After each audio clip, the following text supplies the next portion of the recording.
No, we know that he did kick off his political career in his house. The year was '95.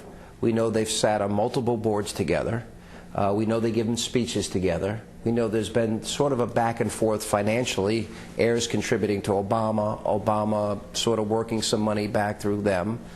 What question, Senator, would you like answered as it relates to this relationship, and do you think the American people should care about this? I think they should care about Senator Obama's truthfulness. I don't care much about an old terrorist and his wife who are still unrepentant. By the way, she was as much or more active than Mr. Ayers was. But the point is, it's not about them. It's about Senator Obama being candid and straightforward with the American people about their relationship. He has dismissed it by saying he was just a guy in the neighborhood. We know it's much more than that. Let's reveal all of the details of that relationship, and then the American people can make a judgment. But here's a question. His answer is, well, I hardly knew him. I was 8 years old when he committed these, quote, despicable acts. That's his answer. But he was in his 30s and 40s when he sat on a board with him, gave speeches with him. And when he was in his living room, yes. And was in his living room. And I guess my question is, should the American people be concerned that he's capable in a post-9/11 world of fighting terrorism when he is friends with an unrepentant terrorist?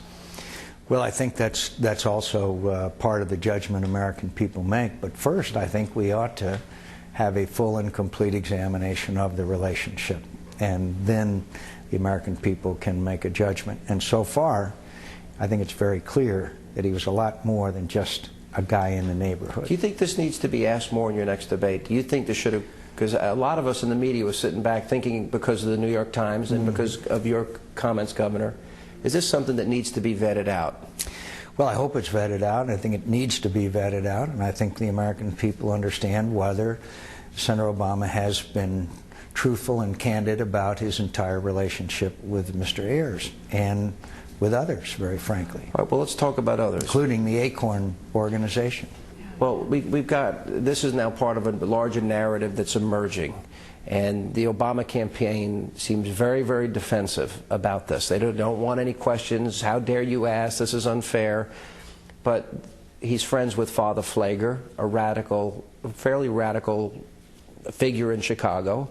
Tony Resco, a convicted slumlord we have in one case. And we know that he spent 20 years in the pews of Reverend Wright, who has said the most outrageous things, including GD America and America's chickens have come home to roost after 9/11. What does that tell you, Governor, about Senator Obama and his radical associations? It goes right back again to the candidate's judgment and who he would choose to associate himself with in the past, perhaps the present. Makes me question who he would associate himself with in the future. Yeah, and the Americans should be concerned about it. I'm concerned about it. In what way? Concerned about it because, again, somebody's track record says so much about who they are and where they want to lead this country.